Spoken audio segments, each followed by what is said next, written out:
Have you ever wondered if a single act of kindness could change a life forever? Not through money, not through power, but through something as simple as giving. This is the story of a poor man, a man with nothing in his pockets, yet everything in his heart. He worked every day, struggling to put food on the table. His shoes were worn, his hands calloused, and his wages barely enough to survive. But despite his hardships, he never turned away from helping others. He believed kindness was the only treasure he had to give. And one day, that belief led him to make a choice that would change his life in ways he could never imagine.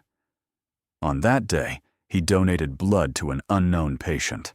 He walked away quietly, expecting nothing, not knowing that the man whose life he saved was a billionaire. A man who would not only remember this gift, but repay it in a way that shook both their worlds. In this video, you'll discover how an ordinary man's sacrifice turned into an extraordinary blessing. You'll see how wealth, fate, and kindness collided in a story that proves true richness is not measured by money, but by the heart. Stay with me until the very end, because the lesson hidden in this tale is something most people have never heard, about gratitude, about destiny, and about how giving can return in ways we least expect. Welcome to Pure African Tales, where we share powerful stories that touch the heart and open the mind. If you enjoy journeys filled with meaning and emotion, make sure you hit the subscribe button and become part of our family. The poor man's days began before the sun rose. Each morning, he left his small, crumbling home with tired eyes and empty pockets, carrying the weight of survival on his shoulders. He worked wherever he could find labor. Some days, he hauled bricks at construction sites under the scorching sun. Other days, he swept shop floors, fixed broken furniture, or carried loads for strangers in the market.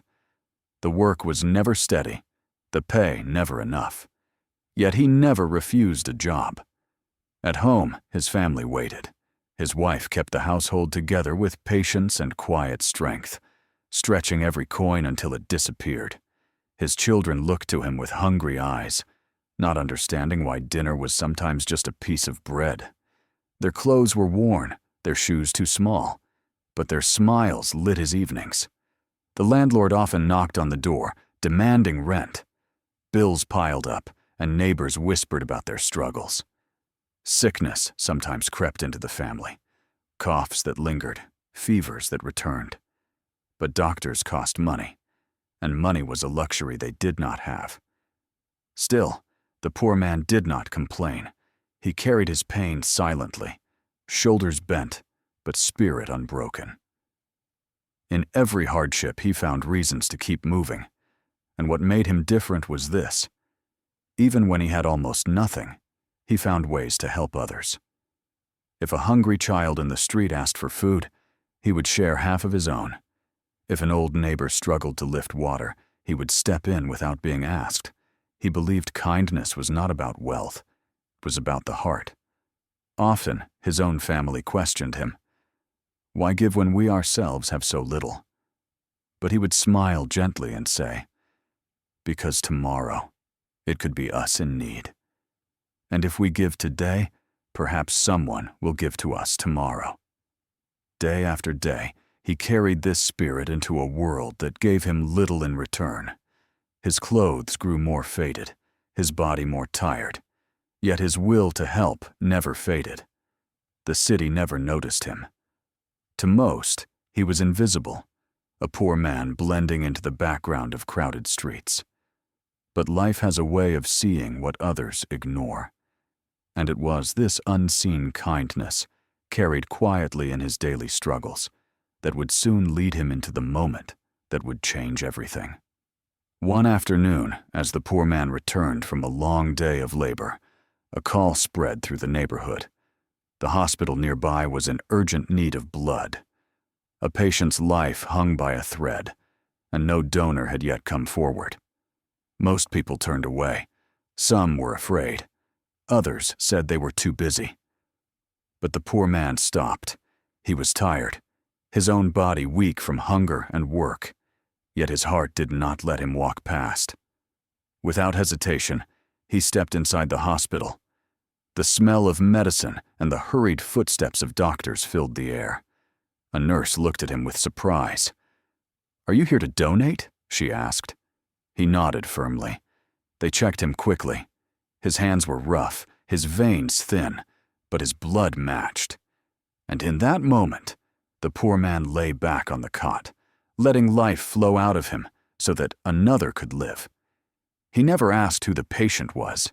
He never wondered if that person was rich or poor, young or old. To him, saving a life was exhausted. When it was over, he quietly stood, thanked the staff, and walked back into the evening air. No one applauded him. No one followed him. He left as he had arrived, unnoticed. Yet, in that small act of giving, something extraordinary had already begun. Far away from the crowded streets where the poor man lived, another world existed.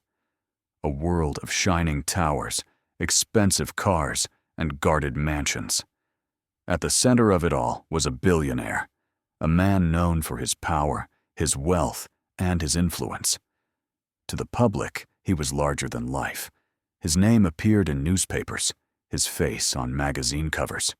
He controlled companies across continents, and when he spoke, governments listened.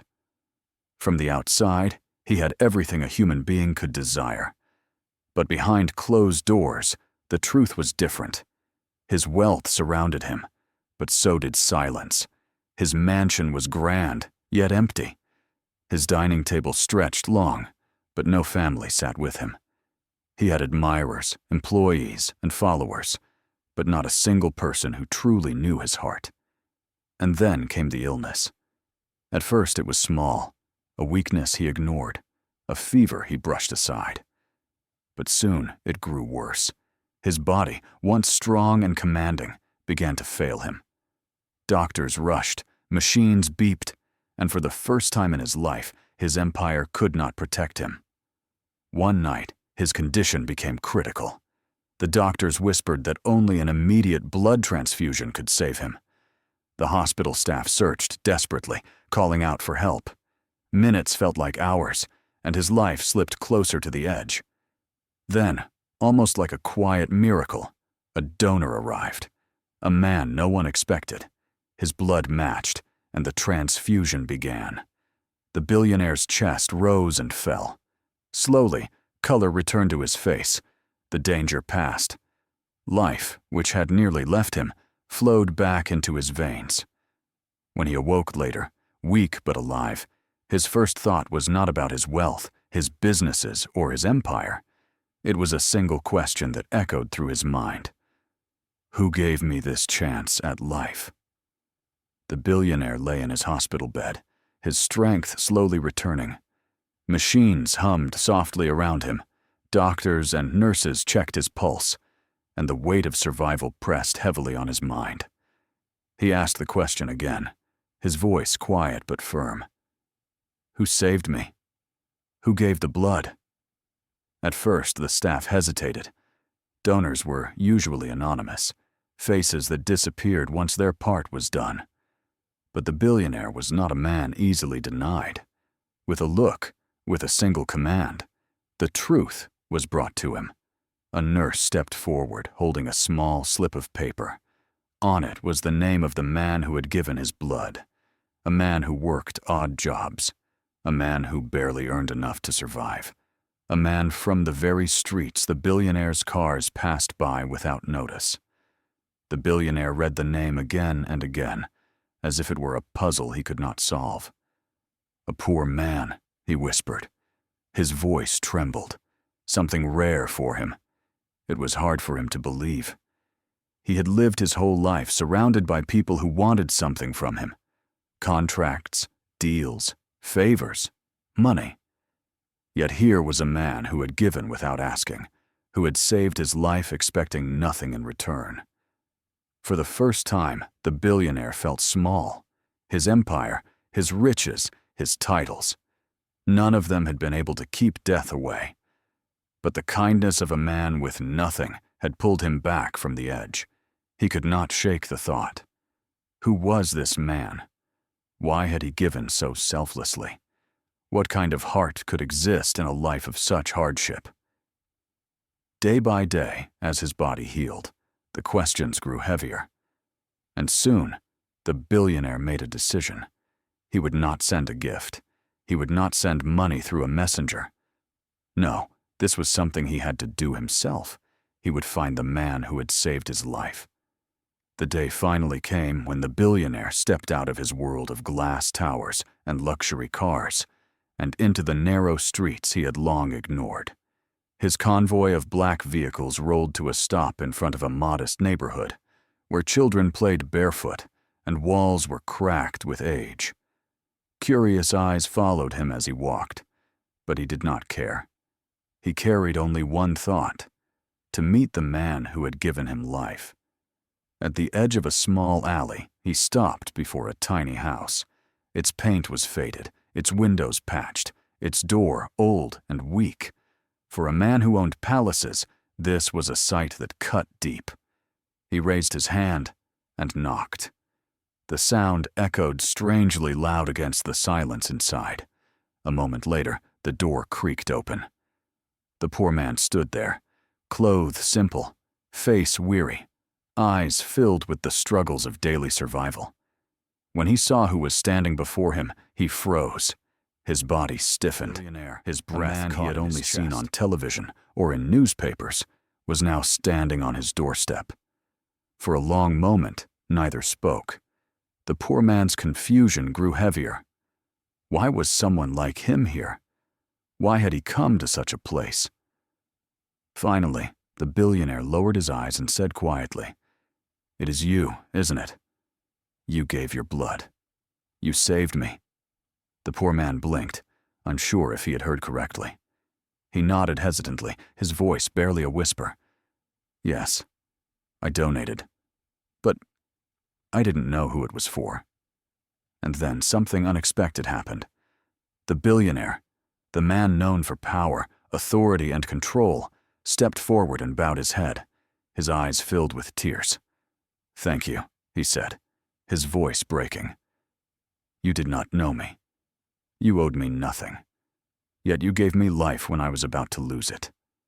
The poor man's heart raced. He had never seen a man of such stature show such humility.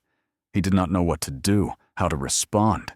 His hand shook as he tried to steady himself against the doorframe. "I only did what was right," he murmured. "Anyone would have done the same." The billionaire shook his head firmly. Not everyone would. Many turned away. But you came, and you gave, even when you had so little for yourself. The air between them grew heavy with emotion. One man had given blood without expecting anything. The other had come to give thanks, carrying a gratitude too heavy for words. The billionaire reached out, his hands trembling. "I owe you more than I can ever repay. You gave me a chance to live again. And for that, I will never forget you." The poor man looked into his eyes, and for the first time saw not wealth, not power, but a man stripped bare by life, a man humbled by gratitude. And in that moment, their worlds, so far apart, stood face to face. The silence inside the poor man's modest home lingered after their first meeting. The billionaire sat across from him on a worn wooden chair, his eyes steady, his voice calm. "You gave me life," he said softly. "Let me change yours." The poor man lowered his head. His hands, rough and tired from years of hard labor, twisted nervously in his lap. He shook his head. "I don't deserve anything. I only did what anyone would do." The billionaire leaned closer, his voice carrying both strength and gentleness. "No," he said firmly. "You gave without knowing me, without asking, without expecting. That makes you more deserving than anyone I have ever met." At first, the poor man resisted. He thought of his family, of the neighbors who already whispered, of how dangerous it felt to accept gifts from the rich. But the billionaire did not give up. He returned again and again, each time bringing not wealth, but opportunity. One day, he offered him a stable job. No more running through the streets chasing odd work. No more begging for daily wages. A job that paid fairly, enough to cover food, rent, and school fees for his children. Another day, he arranged for the children to attend school without cost. The poor man's eyes filled with tears as he watched his son carry a bag filled with books for the very first time. His daughter, who once dreamed quietly of becoming a teacher, now held pencils and notebooks with hope in her hands. Soon after, the billionaire moved them into a small but sturdy home. It was not a palace, but it was safe, clean, and warm. No more leaking roof when it rained. No more nights of sleeping hungry on cold floors. At first, the poor man could not believe it. He would sit at the edge of his new bed at night, staring at the walls, whispering to himself, "Is this real? Do I deserve this?" The billionaire always answered the same way. "Yes, because you gave me a second chance at life. This is my way of saying thank you." The poor man's hesitation slowly faded. His shoulders straightened. His eyes grew brighter, his spirit lighter. He worked diligently at his new job, proving himself honest, loyal, and hard-working. The people around him respected him, no longer seeing him as just another laborer, but as a man rising with dignity. His family's laughter began to return to their home. His wife cooked meals without fear of running out. His children came home from school with stories, lessons, and dreams. Step by step, his life transformed, not through luck, not through greed, but through the ripple of one simple act of kindness. And though he never asked for it, the billionaire continued to remind him, "I owe you everything. You gave me life, and I will never stop honoring that gift." In the quiet of his new life, the poor man often sat and wondered. He thought back to the day he walked into the hospital, weak and tired, yet willing to give. He whispered to himself, "I gave without expecting, yet received more than I ever imagined." Surrounded once again by his wealth and empire, felt something he had never known before: peace. He often repeated a simple truth: wealth is nothing without kindness. Money can build towers, but kindness builds bridges between hearts. Their story became more than a meeting of two lives. It became a reminder that the smallest act of giving can carry the greatest reward, and that love, kindness, and truth are far more powerful than money. If this story touched your heart, let it inspire you to give, even in small ways, and to see that true richness is not in what we keep, but in what we share. Thank you for watching Pure African Tales. If you felt the meaning in this journey, please like this video and subscribe to our channel, so you never miss the stories that remind us what truly matters. Until next time, remember, the greatest wealth is kindness.